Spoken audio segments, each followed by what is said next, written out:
You are listening to the 2 and Out CFL podcast, a proud member of the Canadian Football Podcast Network. Are your power bills for 2 months? No, they're 1 month. But listen to this. I zoom in on it because I get them digitally. I zoom in. $908 CR. So I've been paying a power bill that I didn't need to pay, thinking that my payments weren't going through or I was using so much freaking power. So now I don't have to pay a power bill for like a year. Grab some poutine and a double-double. It's time for the 2 and Out CFL podcast. Now they have to kick it out, and they do! Every week, Travis Currah. Does anybody still care about this podcast? And Brazilian Ty. Punters are people too. Talk fantasy football, bring you the latest in CFL news, and sprinkle in a little bit of nonsense. Are you kidding? This is unbelievable! Ready, set, hunt! And we are part of the Alberta Podcast Network, powered by ATB. I'm Travis Currah. He is Brazilian Ty. Ty, he didn't fare too well in that hot dog eating contest on Thursday. No, especially considering that I forgot my wallet in the truck. we were literally on the train, like platform. I'm like, I'm not going back to get it. I just want to go and get to the tailgate because I want to watch the Calgary game. Turns out I didn't miss much in the first 58 minutes. We ended up watching the last 2 minutes basically in the stands. Yeah, it got a little hectic. All right, let's talk about those games. Join 2 and Out for CFL Fantasy and CFL Pick'em and show Currah and Ty what you got. They are who we thought they were! Just click cflfantasy.tsn.ca Enough from talking about it. There has to be consequences. and pick'em.cfl.ca. Yes, Calgary beat Ottawa 17-16. It's Nick Arbuckle leading the Stampeders to another fourth quarter comeback win. But just an ugly game all around, 1 touchdown total. But there's something here about the Ottawa Red Blacks. It just doesn't matter who's the quarterback, what's going on with that team. They play the Stampeders really, really tough because I think a lot of people had them getting smashed in this one. I didn't expect an absolute drubbing. I figured it'd be competitive. I didn't think it'd be a 1-point game. I don't know what it is, but I mean, it probably helps that Bo Levi wasn't under center for Calgary. But these two teams just seem to match up so well. And I mean, you kind of get tired of watching them in the playoff or in the Grey Cup. But I mean, they're usually pretty decent football games. I don't know if the Stampeders are... Well, there have been a lot of changes. There's no denying that, but it just doesn't seem like a Stampeder team right now. They're taking a lot of costly penalties because they had 78 yards in the first half alone. Ottawa at that time had none. Maybe you could argue they should have won by more than a point. They destroyed Ottawa in time of possession. They had over 37 minutes with the ball in this one, but they don't leave with they do leave with a win, but they leave with a number of injuries and 2 starters as well. Right guard Shane Berkman gets hurt. Wide receiver Juwan Breskison left the game, and Kadeem Carey looks like he was going to have his best game as a CFLer. He probably still did have his best game as a CFLer, but ends up having to leave it late in the first half. It looked like it's in the high ankle area. And, I mean, it's not as bad. Which will take forever. It's not as bad as ACL or Achilles, but, yeah, it sucks. No, and, yeah, it's so easy to tweak that again if you're not fully recovered. And it just takes so long to fully recover if it is a high ankle that you could be looking at the 6th game. So, going forward, at least for the next few weeks, Don Jackson's only halfway through his stint on the 6-game injured list. Romar Morris is back practicing. He's probably still a few weeks away. Terry Williams is probably going to be carrying the load here. He ended up playing offense when Kadeem Carey left the game, but he also had a big night on returns as well, including the last return of the game here. He had 18.7 fantasy points. Mm-hmm. He's going to be a pretty sore guy over the next probably few weeks. The more touch I don't see a reason why he wouldn't be getting the majority of the touches for that offense the way he's been playing, and the way he played Thursday night, and you throw in the returns there as well. If they're going to get him to do both, you could get pretty beat up, but put up some big numbers for sure. I think Ottawa's defense probably deserves some props here. Corey Tyndall had a great game. He had, I think, 7 tackles. And you know what? They're without some impact players on the defense as well, as including Antoine Pruneau. And they held the Stampeders out of the end zone. There's not that much more you can ask out of a defense. No, if you're not giving it's really hard to win a game with field goals. It happens. It happens every now and then. But if you keep the team out of the end zone, I mean, you have a really good shot to win this game. But if you're only scoring 16 points, you're making it really hard on yourself.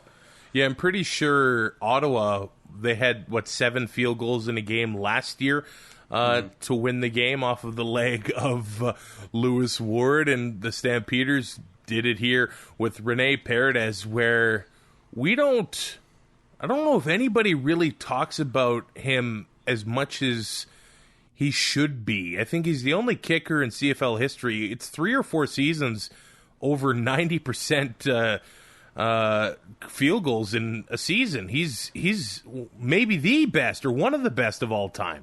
He is literally the best CFL place kicker ever.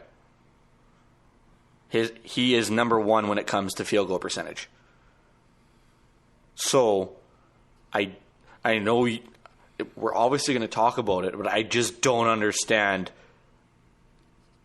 shaving your lead in half when you have the league's best field goal kicker on the other sideline. Yeah, we will get to that. I guess let's just do it right now because rip the Band-Aid off. Because there's not that many highlights in this game. No. To be honest, the Red Blacks, they get their 1 touchdown drive of the game out of Jonathan Jennings. Had the pass to Brad Sinopoli, maybe Sinopoli's finest game of the season. 7 catches and 8 targets, 76 yards, and a touchdown. And they're pinned deep in their own end off of a Corey Tyndall forced fumble, by the way, which...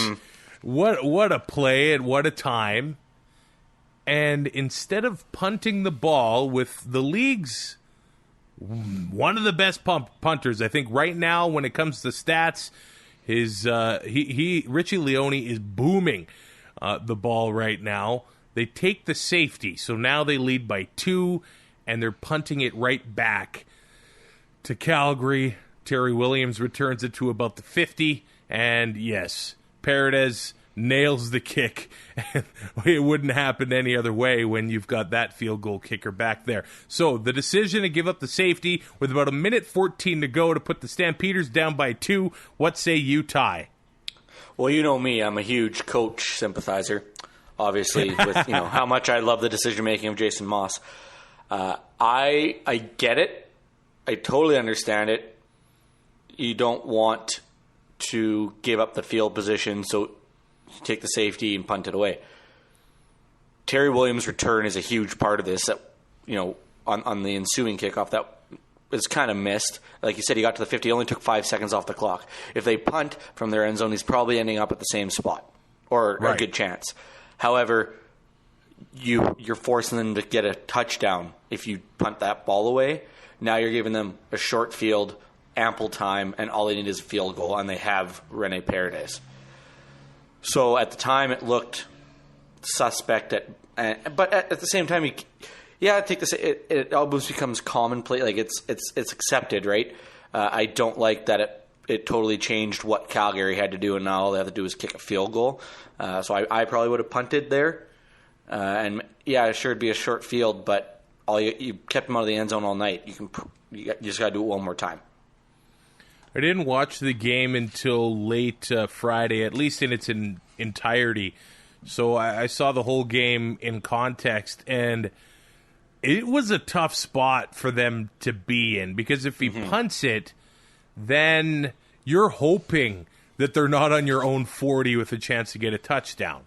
Yeah. If you kick it after the safety, you're punting from deeper in your own end.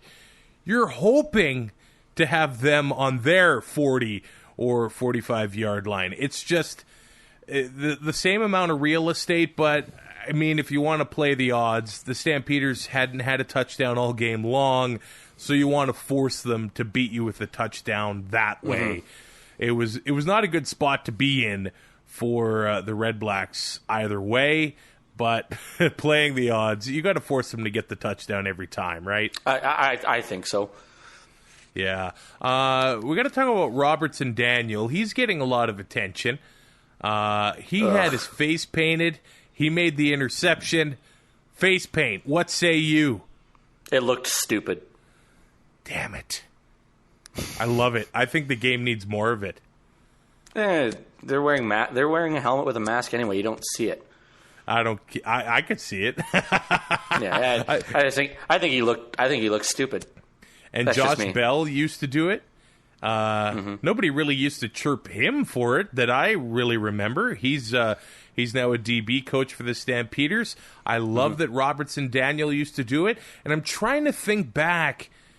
As a kid, I think there was a D lineman that used to play for the Riders in the 90s when they were just absolutely terrible. They used to paint his face as well. I just love it. These guys are going on the field to battle on the gridiron. And as a pro wrestling fan, we need more face paint. That's all I'm saying. We don't need the Ultimate Warrior. I'd love that. Could you imagine? Imagine what? Michael Clausen with the big mullet comes out, Ultimate Warrior face paint. Sprints the whole time. Oh, I'd be all over that. No, I like the face paint idea and all that stuff. I just think his in particular looked stupid. Oh, so you thought he could have had better face paint? Yeah. I like that. One thing I do want to note here, there were 7 turnovers in this game. 23 of them across the 4 games this week. Mm-hmm. I feel like we got to be moving at a record pace for turnovers. Calgary has 14 interceptions through 6 games. Wow. And that is crazy. We're going to get to Hamilton, who just had their starting quarterback go down. I think a lot of it is there's a lot of inexperience at the quarterback position right now. Definitely does not help. And the experienced quarterbacks, namely on the West Coast, have no chance to find their own receivers when they have the D-line in their face 90% of the game. It's like all at once the backup quarterbacks are getting some experience. And, they're turning the ball over, although Matt Nichols has a ton of experience and was turning the ball over at will against the Tiger Cats. But it's like they're all getting experience at the same time. So it's probably an ideal situation to get your backup into some games. I don't know if it's ever ideal to get your backup in, but it usually means something went wrong. So let's go to Edmonton, a Thursday night doubleheader where they absolutely smashed the Argos. This wasn't even a football game. This was just practice. Oh, the last time the Eskimos pitched a shutout was against the 2014 Saskatchewan Roughriders, led by Corey Chamberlain. I'm sensing a theme. I think I saw a stat that said Chamberlain, as a head coach, is now 4-20 since Darian Durant went down in 2014. It has been an absolutely brutal run. They haven't won a road game, the Argos, since 2017. I don't even know if I see an end in sight to these struggles.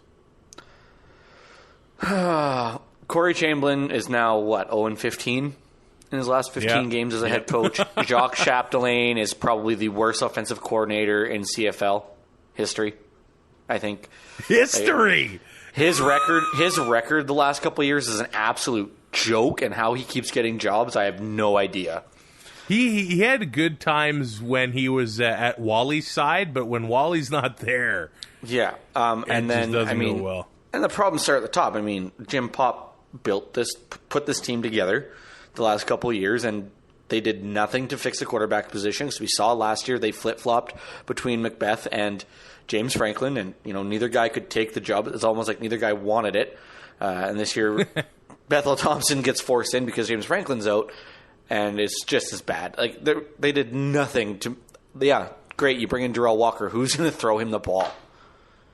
You have Darrell Walker and S.J. Green, who are two of top-tier receivers in this league, and they got nobody to give them the ball. Like they're going to go 0-18. And how does a team make changes with the coach's cap? So it's not like you can fire Corey Chamberlain and bring somebody else in. I do kind of want to talk about the coach's cap when we get to the BC game because there's another team in a similar situation where goodness, yeah. And now the Argos can't make a move because they got Thursday the Bombers night. coming up on Thursday.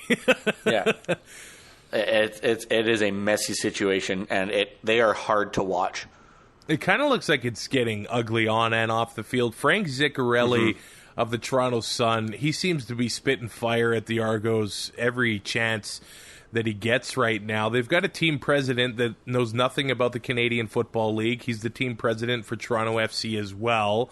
That would probably help if they could, I don't know, talk pinball into... I don't know. I'm just throwing names out there. Somebody that knows CFL to be the president of the team... Mm-hmm. Does this stop or start and end with Jim Pop? It seems like he's sort of got a good relationship with MLSC. I think they kind of trust him because he knows the CFL, but he was nowhere to be found around the team during their 3-game trip out west. Ziccarelli suggests he should have been out there as soon as they got smashed by Winnipeg, but he was nowhere to be seen. What is he going to do? Yeah, I don't know what a GM does. Or, I know what a GM does, but I don't know what he's going to do when he's with the team on a road trip. He ended up sending Donald Delahaye home, who ends up making a new video on YouTube. And I don't know if you watched it, but it just kind of came off as whining that he's sitting there on the practice roster as the Argos call back some guys that they cut during training camp and have them kicking instead of him. He basically suggests that the Argos are using him for exposure. But guess what? Nobody else has given you a job, kids. So I think you guys are using each other a little bit. It seems like a really ugly situation from top to bottom right now. And, Pop has now put his coach in the position, right? This is his guy. It's not like he inherited Corey Chamberlain. Yeah. So he came back. Everybody wanted him back.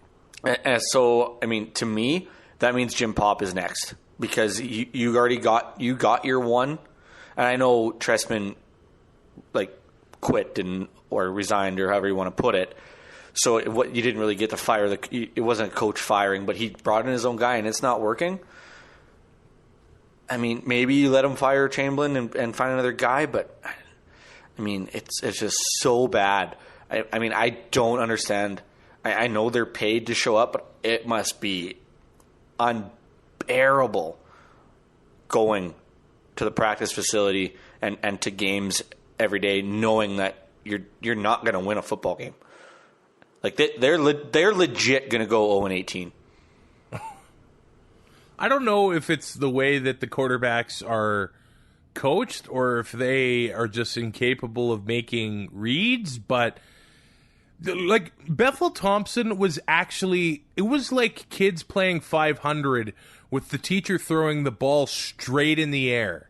Like he was throwing fly balls to the Eskimo secondary. Yeah, it was embarrassing. He went 6 of 18 with a pick. He threw for 90 yards.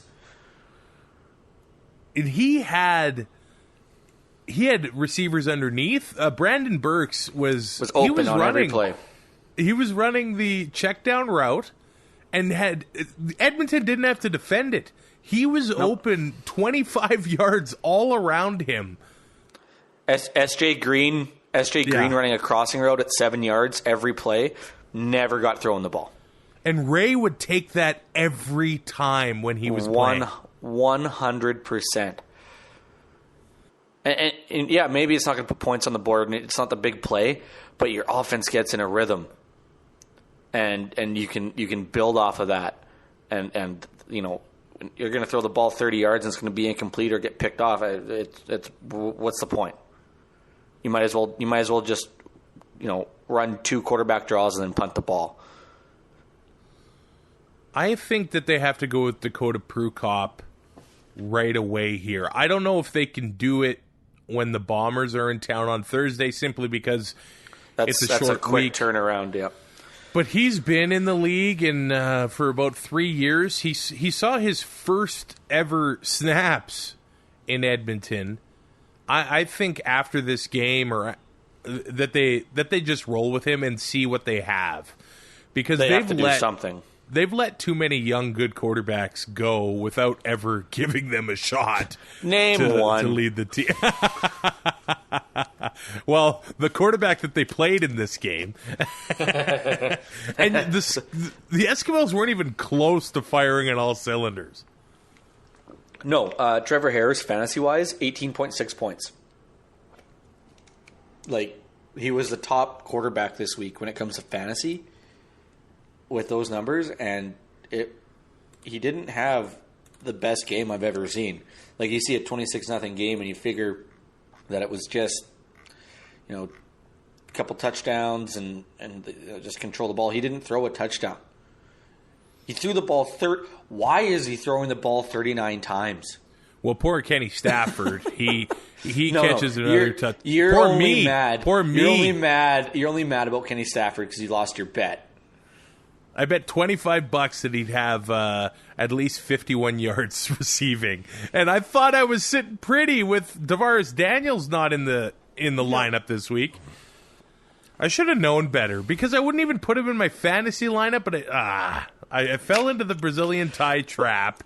Yeah, well, he did score a touchdown that got called back on a penalty. Second week in a row. Breaking news, spoiler alert, Edmonton season points off the board. And they only took, I think, less than 70 yards in this one, so I think it was their best game of the season when it came to penalties. How do you take penalties when the other team only has the ball for 21 minutes? Yeah, that's true. It could have been so much worse. I think it was the first quarter. Edmonton throws a pick basically down at Toronto's goal line, but it gets challenged, overturned, and then Shaq Cooper fumbles it on the 2 anyway. Yeah, and I was like, oh man, my bet, if they can march down the field here, I got faith in McLeod Bethel-Thompson. It was early in the night.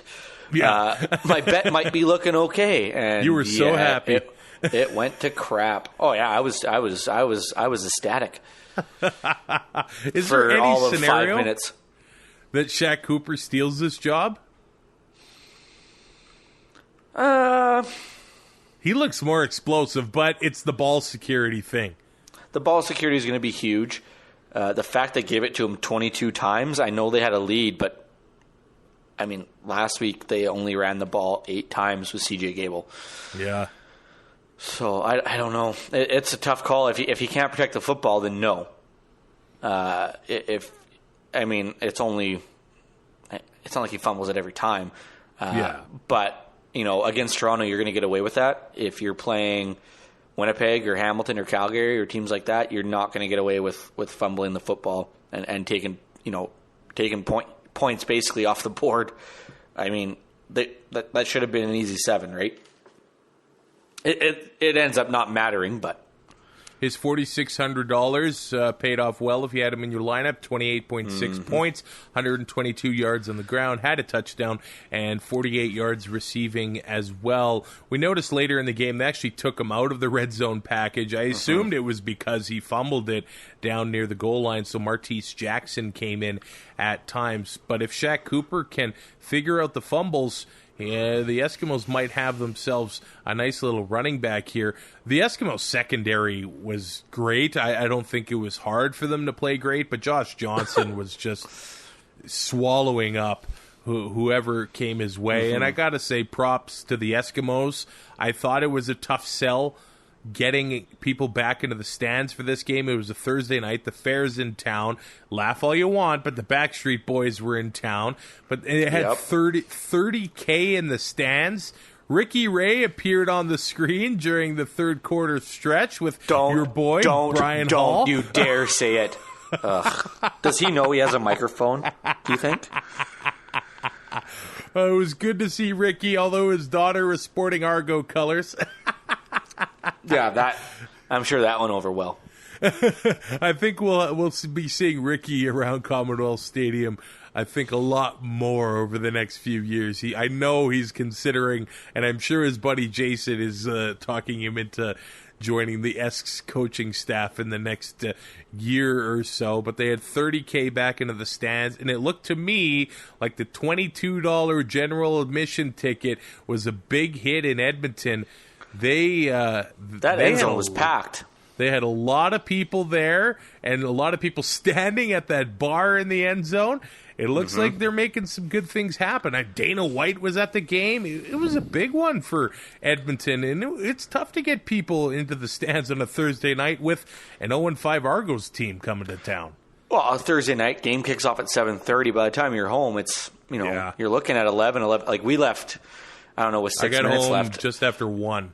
Yeah, we got home just before 1. We got the first train because we left early, and it was still packed. Yeah. Right? But the end zone was packed with people. When you have cheap beer, you're expecting people to run on the field a little bit. I don't think that was a big surprise. Yeah, we did see a guy run on the field. I don't think that was a big surprise. He almost got away, which would have been unreal, but I feel like somebody would have tripped him going up the stairs. When you get the stands full, when you have the cheap beers and the cheap tickets, more idiots are going to be in the stands. Yes, 100%. But what's the point of running on the field if you have clothes on? That's also a fair point. You paid $22 and then whatever you paid in beer to spend the night in jail. So good for you. Yeah, exactly. What a goof. I didn't want to cheer the guy. I wanted to cheer security just laying him out with a blindside hit or an offensive lineman. He didn't go near the players, so he knew that well. Yeah. Well, there has been an incident in Edmonton with a guy on the field and getting hit by a player, so I think he's learned from past mistakes. Yeah, so I don't know. Good for that goof.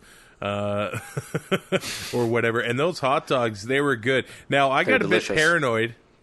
At the beginning of the game, they announced they only have 10,000 hot dogs, so I bought 8. No, usually, if I buy anything from the concession, it'll be like a couple slices of pizza and a Coke. Because that BP's pizza, I don't know what it is. I think it's the Great White North. You can't go wrong with that. No, I always go double pepperoni, double cheese. Yeah, I can't go wrong with that either. But the hot dogs, 8 hot dogs and a Coke was like $23. If it was you're losing money if you don't do that. Yeah, exactly. So I got to tell you, it was chaos trying to put ketchup and mustard on them at the condiment station. Oh, I can imagine. It was brutal. And you actually made it on the big screen in rider gear. But they covered the hat. Well, it was Toronto and Edmonton, so your outfit really made sense. This episode of Two and Out is brought to you by the Alberta Blue Cross Wellness Summit, happening October 10th at the Renaissance Edmonton Airport Hotel. The focus this year is all about creating healthy workplace cultures where everyone there thrives. Supporting the health and wellness of employees is becoming a major consideration for many workplaces, and Alberta Blue Cross wants to connect the dots of what it takes to create healthier workplaces with happier people. I gotta say, if I'm a happy guy at work, I work a lot better. If I'm grumpy, well... If somebody tells you there's donuts in the break room and it's just an empty box, it's going to be a long day. That's not good. But if I open the box and there are donuts, there you go. So maybe we figured it all out. Donuts creates happiness. Hey, it works for Homer. So if you're an employer or an employee, this is a pretty cool summit to check out. They've got, let's see here, about 5 keynote speakers that can inspire you and teach you all about having healthy workplace cultures. I like the Drew Dudley Lollipop Moments talk. Just type in Drew Dudley TED Talk Lollipop. It'll pop up. It's like 6 minutes. You will feel great about yourself after watching that TED Talk. And you don't just sit there with your little notepad, have a ham sandwich, and go on your way. You actually get to mingle with these keynote speakers as well and make some great connections. The Alberta Blue Cross Wellness Summit, Renaissance Edmonton Airport Hotel on October 10th. Learn more at thewellnesssummit.ca. It is thewellnesssummit.ca. Third game of the week was the Friday nighter. I think everybody expecting it to be the game of the week was Hamilton beating the Bombers 23-15, where Matt Nichols threw 48 times. Has that ever happened? I think you'd have to go back. I don't know if it has, man. That is uncharacteristic of Matt Nichols, of this Winnipeg Blue Bombers offense in general. Like Andrew Harris getting 8 carries, and I think he had around 5 yards a carry. It's not like 6.6. Over 6. So it's not like he was doing nothing. It's just that I think the Ticats just knocked him off their game. They got off to a fast start. Jeremiah Mazzoli led the team down the field, had a touchdown, and I think that just threw the Bombers right off because I don't know if we've seen their defense get manhandled like that on a drive. Matt Nichols throws a pick, and basically a quarterback sneak later. We're 5-7 minutes into the game, and it's 14-0 Tiger Cats, and they never really got anything going, the Blue Bombers. No, it just seemed to they would get 1 or 2 decent plays, and then it would just grind to a halt. It seemed it just, if they're going to throw the ball that much, I know they were down early, and it doesn't help. Like when you're down 14-0, it's really hard to get the run game going. But I mean, 14 points is not that bad. And when you have Andrew Harris, I mean, lots of opportunities to, you can still run the ball. And like you said, averaging 6.6 yards a carry, setting up second and pretty short, which is, perfect for Matt Nichols. They could not get much going on offense. Their leading receiver was Andrew Harris as well, with 64 yards. Wow. It's just not a great night on the offensive side of the ball for the Bombers, really whatsoever. Yeah, it's just a poor game. I don't know if there are any excuses there. Really, it kind of looked like Matt Nichols was off his game from the start. The ball was sailing on him, and credit does have to go to the Hamilton defense, so we will talk about that. But Nichols threw 3 interceptions. There was, I think, 2 fumbles from Kenny Walker, both on punt returns, 7 turnovers altogether, including the turnover on downs at the end of the game. But just a bad game from the Bombers. But you're right, 14-0 in the CFL very, very early in the game. It's not bad. I think there was a pick from Winston Rose that the Bombers ended up driving down the field and scoring on a touchdown pass to Darvin Adams, and you kind of, the least I wondered, is the tide going to change a little bit here? And it really didn't. It almost seemed like the injury to Jeremiah Mazzoli kind of took the wind out of the sails for both teams. You never like seeing that, and it just... You don't want it to be a contact injury, but on a non-contact injury, it's almost like the injuries are worse every single time. Yeah. And it was a torn ACL. He just planted his foot when he was trying to escape pressure, and he's going to be out for the rest of the season. So Dane Evans comes in and finishes the game. He basically managed the game until the end. That's basically what he did. It's all he had to do to keep the Ticats in the lead and try to escape Tim Hortons Field with a win. But seeing Mazzoli go down with that, it's so similar to when Collaros went down in 2015. The Ticats have a great start to the season here. I hope he can come back next year and be the same player. This just sucks to see. The one thing I will say is, I'm glad, I shouldn't say glad. I'm just happy that it wasn't on a controversial headshot or hit something. Or a headshot, or they took his knee out or something like that, because we've had enough of that. It really does suck for the Ticats, though, to lose their the starting quarterback on any football team. It doesn't matter. It is such an integral part. I mean, you look around the league right now, and we're at half, if not over half, of backups. Technically, two-thirds. Backups, like 2/3. Yeah, because I would almost think that Vernon Adams is probably not losing that job when Pipkin comes back. That's the one I don't really, because I think it was a 1A, 1B situation going into the season. But I'm just going strictly off depth charts, right? Of course, yeah. So it's been kind of a crazy year like that in the CFL, with guys dropping like flies, it seems, behind center. But yeah, non-contact injuries just always seem to be way worse. Like, we still don't know what's going on with Bo Levi Mitchell. We saw it last year with Matt Nichols as well, non-contact injury in training camp. It can he's out for this season, and he could miss a starter next year too. I mean, ACLs are they're a tough injury to come back from, much like the high ankle sprain we were talking about. But I mean, he hasn't had surgery yet. I don't know what the timeline is for that, but I mean, the recovery is going to take a while, and they need. I don't know if they need him back, but I mean, he's a huge part of that offense, and able to be that dual threat quarterback. I don't know if Dane Evans is gonna quite be the same guy behind center, but I mean, they have a good enough support system for him that I think he'll do just fine. Just sucks that he worked so hard to get to where he was, and then last year he had to put up with the Manziel crap to start the year.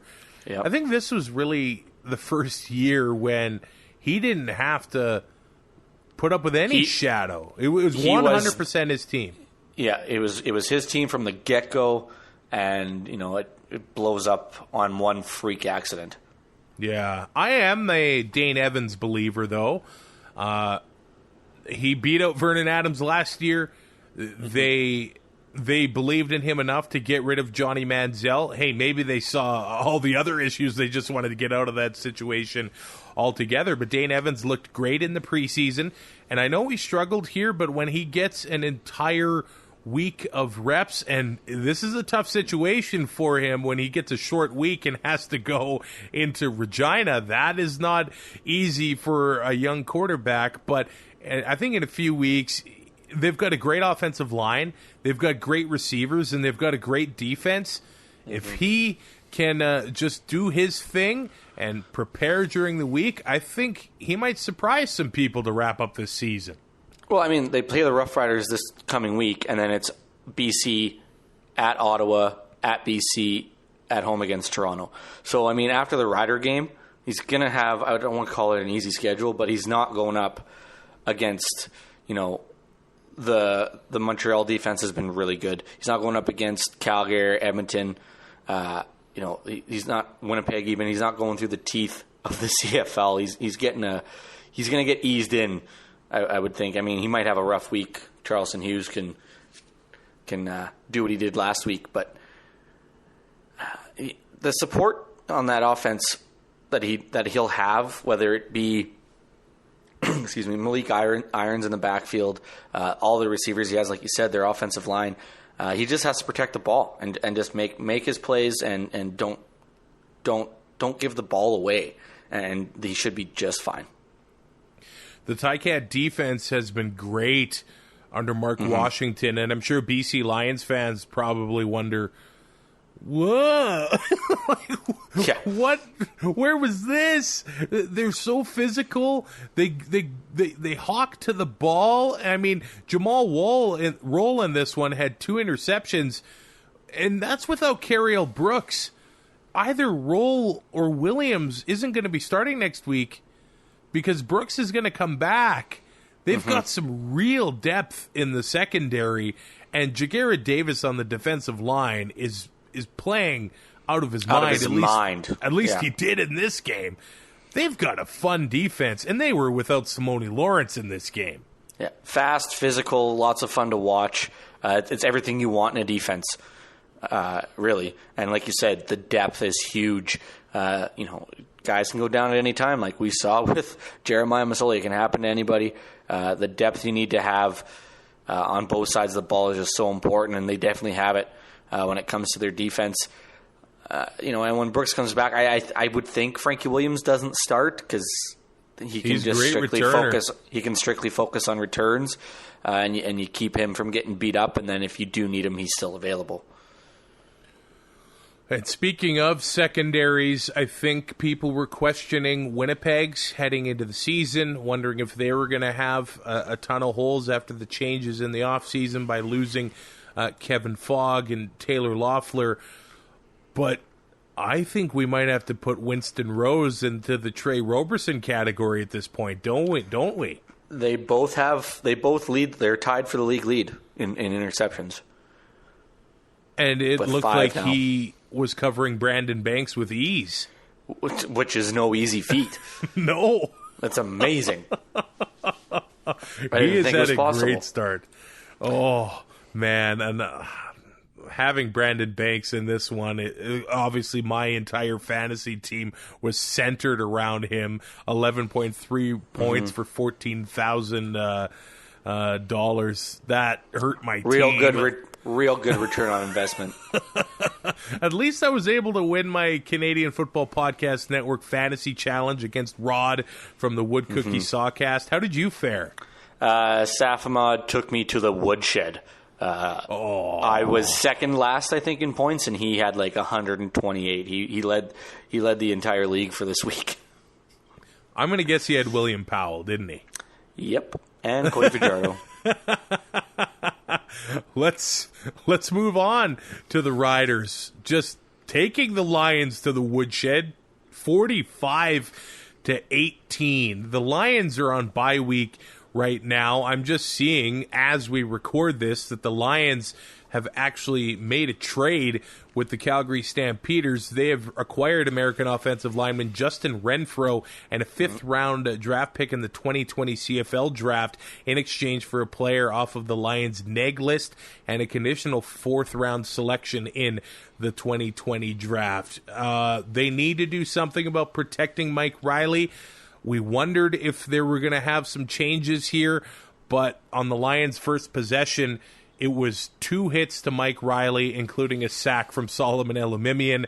More of the same from the Lions as far as protecting the quarterback goes. It's a broken record at this point. I don't know how often we can talk about Mike Riley getting hit. I know. They've spent so much money on him, and it's just blowing up in their face right now.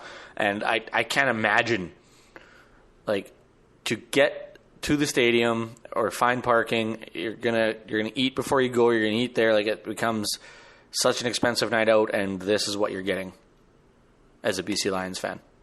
Well, that's not the only issue. The O-line. I mean, no, but I mean just the team in general. I know, right? I know. They are not playing good football right now, and it starts with the offensive line. Yeah, it totally does. It snowballs from there. There is zero pass rush. Odell Willis is just a non-factor. He's stuck at 99 career sacks right now, but he's got no support there. Charles Wright looked like he's played okay at times, but looks like they make a stop on the Riders on 2nd and long. He gets called for roughing the passer. It looks like they make another stop on the Riders, 2nd and long. Davon Coleman, he retaliates, gets called for unnecessary roughness. So I know that they are getting frustrated right now, but they're taking these stupid penalties that were extending drives for the Riders. They had the ball for over 38 minutes. Oh. They dominated BC in the trenches on both sides of the ball. And the only thing, it seemed, the only aspect of this game they lost was special teams. Yeah. And it didn't really hurt them that bad. Even then, they had a return touchdown. Yeah. Like, nothing, just seemed nothing could go right except for, 2 returns for the Lions. It doesn't help that the Lions were without Suk Chung, and Joel Figueroa last year was a beast for the Lions. He was nasty in the trenches. Is he hurt? Has he peaked? I don't want to say that about a guy, but there were times when he was just laid off the ball. I think it just comes down to coaching, really. I think that's a huge part. I mean, their whole coaching staff almost, except for, Reinbold, it seems like they are, or I guess Reinbold's gone. He's in Hamilton again. He's back in Hamilton now, yeah. They're all rookies as coaches. It's like you have Clay Brooks there who at times, like I know his challenge record is 100%, but how often do we have to be told they didn't have all the information, so he's not challenging? It's like, okay, so it just seems like he's a little lost. You're giving up. What did they give up last week? 48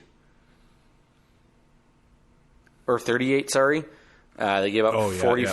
They gave up 45 this week. Like, something's got to change. I know we talk about the O-line being a mess, but when you're giving up this many points, it's just the team as a whole right now. And, the way the O-line is playing, like you said, Figueroa is a completely different player compared to what he was.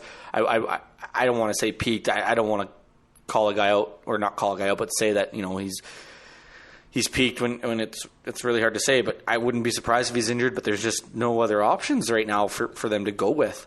Well, yeah, he was banged up at practice. Right? So and at 1-6 or 1-5, it gets really hard to stay intense throughout an entire football game. It's sad when you can't get up for a home game, though, and a team that you just played the week before. Yeah, there should be some revenge, some redemption in your mind, but just nothing's going right for them right now. And the high priced quarterback, it's just not working out. They need to change something. They need to change it quick. I don't know what they can do with the cap situation on whether it's players or coaches. The cap situation, what it is. Oh, it's an ugly situation right now. I'm looking back because everybody, they kind of want to go to the 2011 season where the Lions, they start the season 1-6, and then they go on this run and make it to the Grey Cup. But you look back at those games, they lost to Montreal, they lost to Hamilton. They lost to Winnipeg. Winnipeg, I think at that time, they were in the East Division. Yes, they were, because they played the Lions in the Grey Cup. If you look at the Lions' losses right now, they're all against West Division teams. Crawling out of that hole is not going to be, I don't know if it's possible, but it's not going to be easy. Well, not only dig themselves out of a hole, they have to finish higher than the Riders in wins, because now the Riders have the season series. So that's a big jump. Well, I guess Riders are only 3-3, but I mean the hole they're digging, even just to not have to play the crossover, is gonna, like, in 2 or 3 weeks, if they don't get another win, they're pretty much done. Like, it's so hard, especially in that West Division, right? And this game's so much more ugly if Ryan Langford doesn't return 2 kicks for a touchdown. He had a missed field goal, another kickoff for a touchdown, and I think you could actually hear Farhan on the sideline when they returned one in the third quarter. Farhan is saying, you got to go for the onside kick now. Their offense had zero momentum taking over from those kicks at all. Yep. Because they had 110 yards altogether. You take away the losses from the 5 sacks, and it's 68 yards of net offense from the Lions. And you know what? You're not going to win a football game like that. No. I actually thought that it looked like they actually made some adjustments at halftime. Because Solomon was blitzing a lot to have some hot routes going to the empty spaces in the defense. And if they execute a few of those plays, it actually looks like the Lions could have broken this game open a little bit. But I don't know if they have the horses at receiver to do that, because the Rider secondary was ready for it. Luchez Purifoy and Nick Marshall had their way. Yep. There's no other... I don't know what else you can add to that. They didn't let the receivers have anything. When Mike Riley has a game like that, very un-Mike Riley-esque, he only threw for 66 yards on 8 completions. I know it looks really bad on Mike Riley, but you got to give a lot of credit to that Rider defense. Yeah, Luchez Purifoy, he had a kick return for a touchdown as well. He's really fun to watch because he's fast, but he doesn't look like he's got a jets like Brandon Banks. It looks like he just picks a lane and goes for it. It's awesome.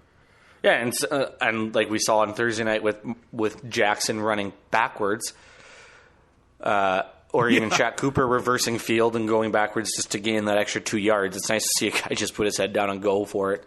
Well, we saw William Powell do it in this one as well. It looks like the play's over, and he just switches direction and burns the entire defense and runs for a touchdown there. Solomon Elimimian made his return to BC. It looks like he is back into form.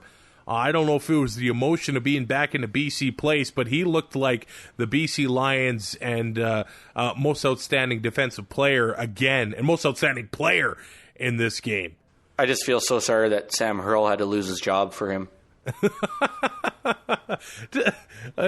I really hope this is not the last year that we see Elimimian in this league, because Farhan on the sideline kind of said that Solomon was kind of leaning that way at one point when he was so caught up in the offseason with the CBA stuff.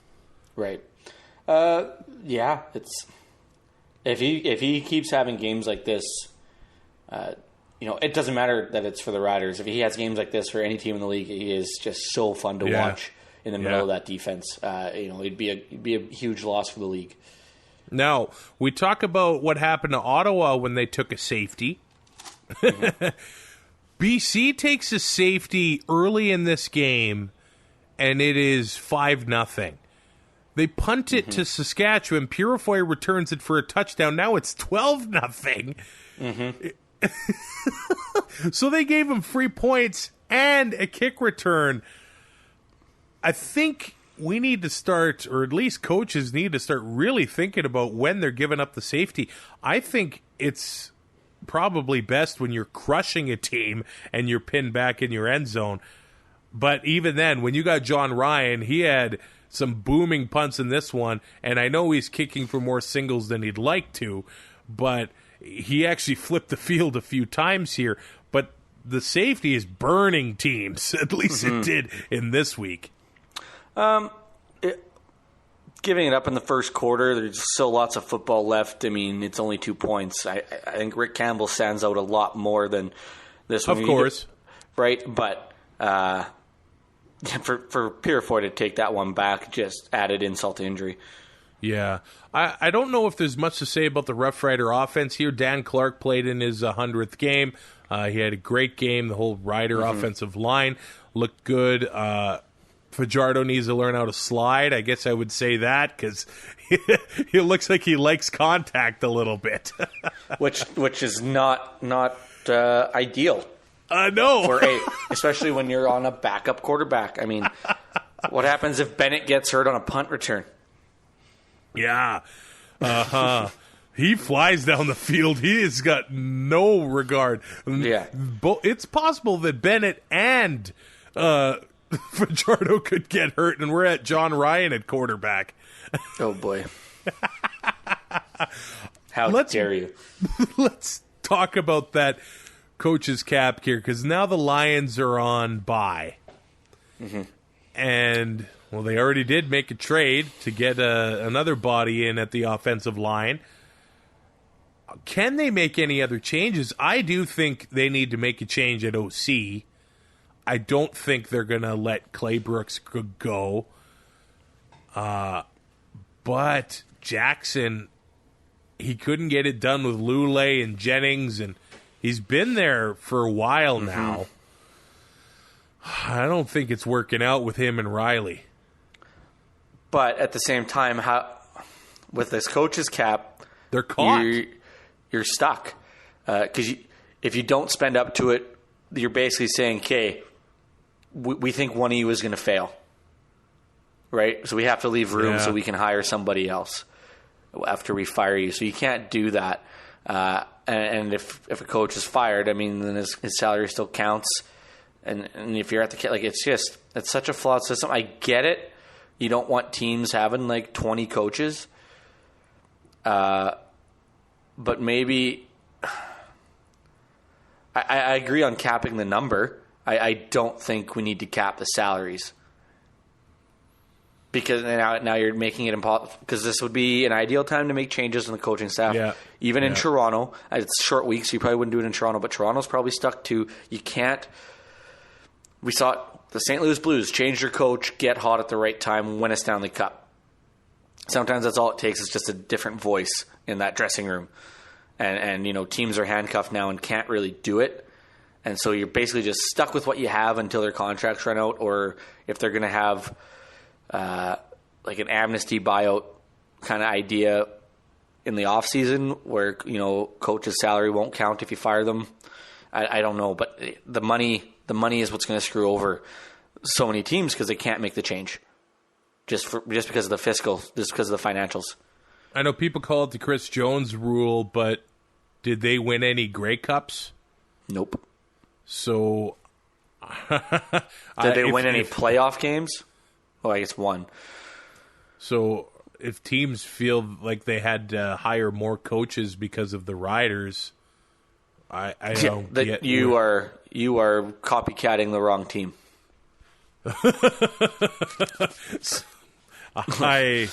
I wonder if this thing isn't going to last very long, or if there's going to be some amendments. I'm not so sure, but we're already seeing a couple teams stuck that probably need to make some changes.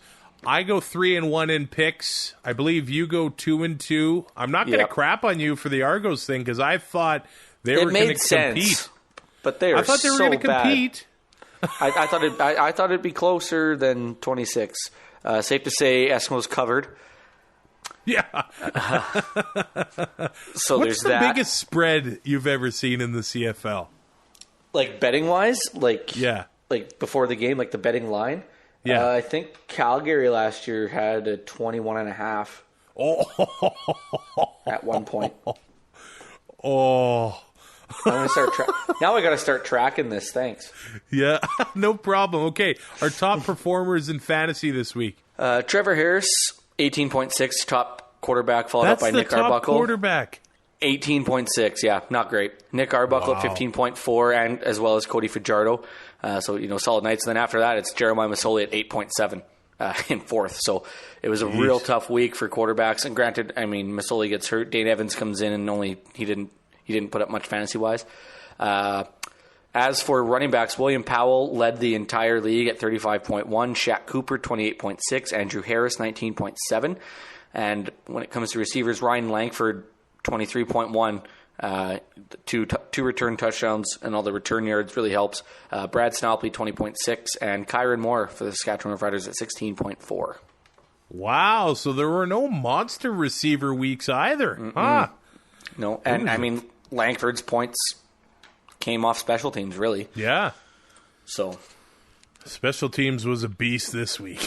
Isn't that the truth? Yep. We are a part of the Alberta Podcast Network, powered by ATB. I want to point you to a new podcast of the network called This Is Adulting. It's hosted by Danny and Jack, a podcast about finding yourself in adulthood, discussing life influencers, and passing on what you've learned. I think if there's anything I know about Ty and myself, it's that we should probably subscribe to this one right now. Dude, I got my power bill on Friday. Okay. $908. What? So I'm like, did my last, because my one before that was $480. I'm like, are my payments not going through? What is happening right now? Okay, are your power bills for 2 months? No, they're 1 month. But listen to this. I zoom in on it because I get them digitally. I zoom in. $908 CR. So I've been paying a power bill that I didn't need to pay, thinking that my payments weren't going through or I was using so much freaking power. So now I don't have to pay a power bill for like a year. So last month it was $480 CR and you paid $480 doubling it. I paid $500, yeah. So I had to call my mom and be like, what the hell does the CR mean? She's like, that's credit. I'm like, so I don't have to pay this?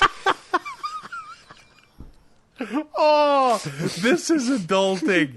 A part of the Alberta Podcast Network. I'm subscribing right now. We are not hosts of this. Danny and Jack are. Please help us. I've never felt like a bigger idiot. Like Thursday betting on the Argos and then getting a $908 power bill thinking I had to pay it back-to-back days. Real rough week for T.O. Oh, I'm like, man, are you going to grow up in that condo or what? I know my projector takes up a lot of power, but holy. So my real power bill was only like $72. Wow. You don't have to pay for 2 years. I might just keep paying anyway. And, of course, make sure you go to seatgiant.ca. Use the promo code APN because, you know what, this weekend we got a Battle of Alberta. Edmonton is in Calgary. It is going to be a battle. If you use the promo code APN on seatgiant.ca, you're going to save yourself 5%. You're going to support the Alberta Podcast Network in the process as well. SeatGiant.ca. All the tickets for all your events in Canadian dollars. They're Canadian owned and operated.